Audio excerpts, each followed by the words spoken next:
This Saturday, the theme card returns to RBE. Time to get into some predictions. Welcome to the Battle Room.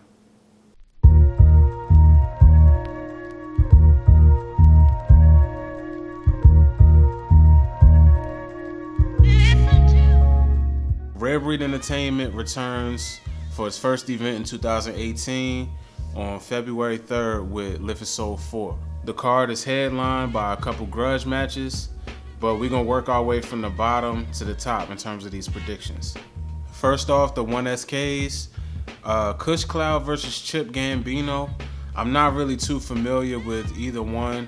I've heard Kush Cloud's name more, but that doesn't necessarily mean that he'll win the battle. I can't really call it, but good luck to both of those dudes. Hayes the Gift versus Truth Watson. Both of these artists I'm more familiar with. I've seen both of them perform on We Go Hard. Hayes the Gift, I saw his 2-on-2 with Chase Banks, and I wasn't really too impressed. I like their chemistry as a whole, but in terms of him individually, I wasn't too impressed. Truth Watson, I feel like he's more talented lyrically, and in the trailer, he pretty much said that he's not coming to battle Hayes the Gift. He's coming to outperform everybody on the card. So to me, I feel like I gotta predict Truth Watson winning the one-rounder against Hayes the Gift. Moving on to the main card, Heavy Half versus Nice. Heavy Half is making his return to RBE after battling Floss the Boss at Live His Soul 3, which happened almost exactly a year ago. Heavy Half also battled Rosenberg Raw in 2015, and that battle made a lot of headlines. Not only because of Heavy Half's quotables, but because of the editing that took place during Rosenberg Raw's rounds. I don't know if y'all remember that. Nice gets his first 3-round battle on RBE after standing out as a 1SK on the last card, Pearly Gates. I think it's possible that Nice is more talented in terms of lyricism and flow. However, I think Heavy Half's presence is stronger, his delivery is stronger, and he has a little bit of creativity thrown in that creates haymakers in the room. On top of that, he's a bigger fan favorite on RBE, so I feel like Heavy Half will do enough to edge the battle at least 2-1. Next battle on the card, Show Off versus Loso. Show Off is another dude that's making his return to RBE after clearly losing to O-Red and retiring from battle rap. Loso debuted on RBE on the Pearly Gates card versus Jay Murda, and now he'll be returning to the platform looking to make himself a staple on RBE as a platform.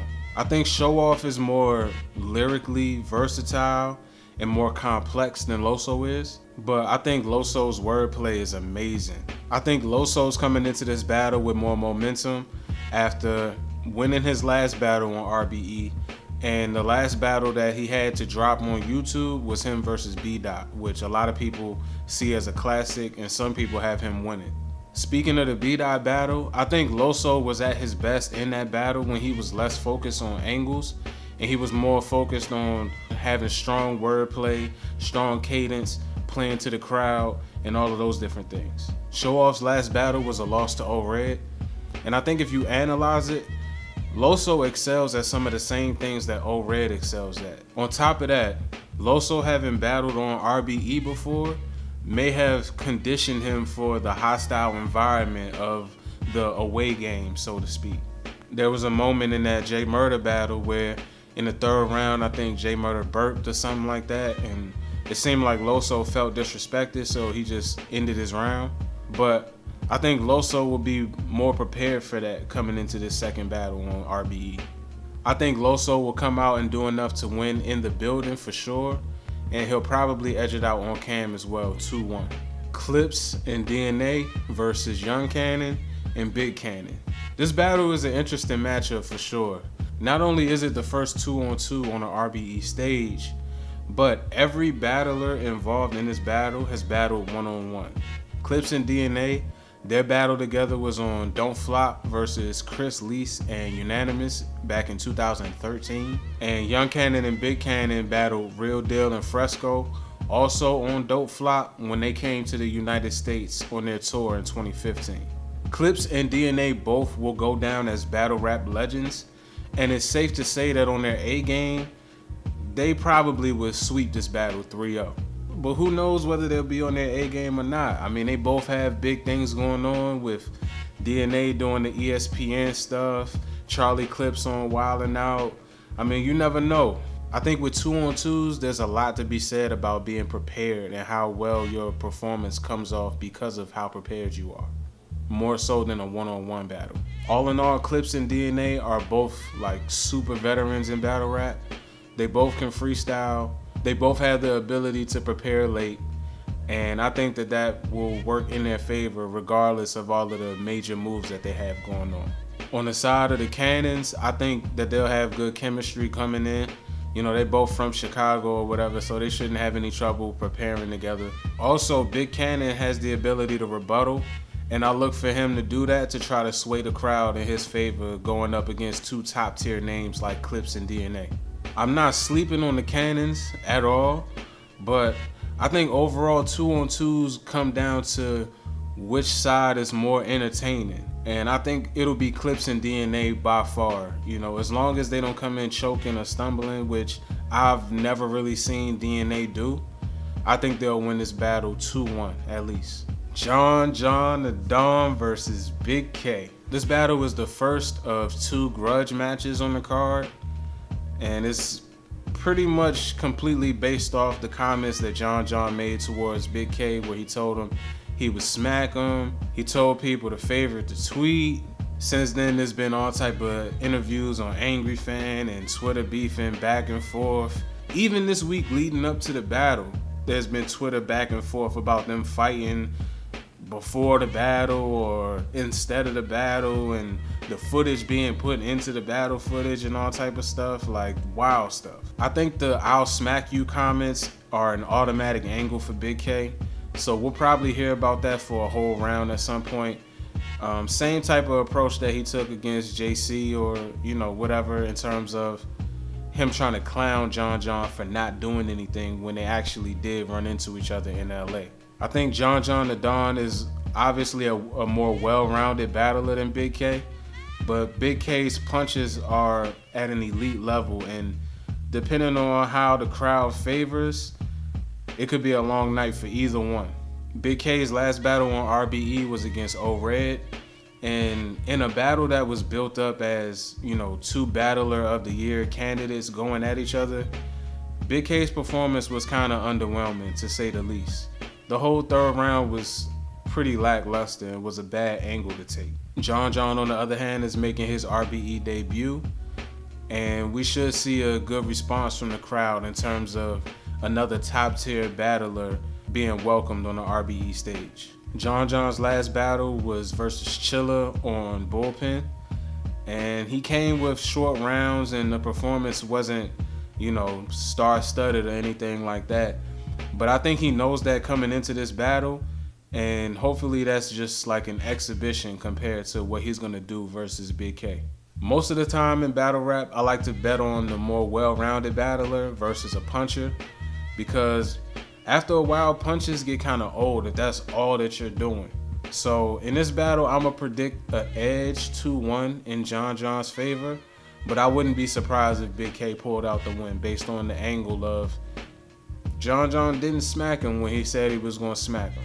And finally, the long-awaited grudge match, Goods versus Gems. This battle has been years in the making. I won't get into all of the backstory because we all know. Jim's been calling Goods out for years, and then they were supposed to battle in a 1-rounder, and Goods wanted to make Jims go first and all of this, and this, that, and the third. Now they battling for 3 rounds, so all of that is out the window. Goods is a battle rap legend and definitely has the experience advantage coming into this battle, but Jims is at the peak of his popularity in battle rap, and he's coming off of a great year, so his momentum is riding high coming into this battle. On top of that, Jims is one of the pillars of RBE in terms of artists who helped to build that platform, so he kind of has a home field advantage going on as well. I think out of the 2, Jims is clearly more hungry for this battle than Goods is. I even seen Goods did a live stream where he was pretty much asking fans who he should battle on Smack Volume 2 and who he should battle on Smack next in general. It's almost like he's looking past Jims in a way. I think this battle comes down to who has the better angles and who has the better approach. In that same live stream video, Good said that he's known what he was gonna write for Jims for the past like 3 or 4 years or something like that. To me, that's a red flag because Jims is nowhere near the same battle rapper, nor is his status the same as it was 3 or 4 years ago. On the other side, I've heard Jims say in a blog that he dropped on his channel that Goods was one of the hardest people that he ever had to write for. And I'm thinking he's saying that because he knows that he can't use the standard Goods angles that people always use and that always fail when people battle Goods. Like he's too clean and this, that, and the third. Like those approaches aren't gonna work against Goods. And I think Jims studies battle rap, so he knows that. I think Jims is one of those people that feeds off of competition and feeds off of being an underdog. And I think this is the ultimate matchup where, you know, he's wanted this battle for years and he's been the underdog the entire time that he's wanted the battle. Even now, at the peak of his popularity, he's still the underdog in this battle.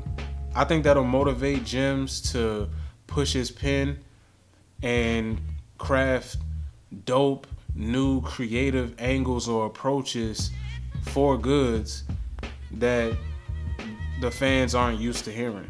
I don't think Jims is preparing to have a debatable battle with Goods after all of this time. I'm predicting that Jims' hunger is going to fuel him in this battle, and I think he'll have innovative angles that'll at least give him the edge in 2 out of 3 of these rounds. So, I'm predicting Jims 2-1 in the upset over Goods the Animal. A couple other notes on this card.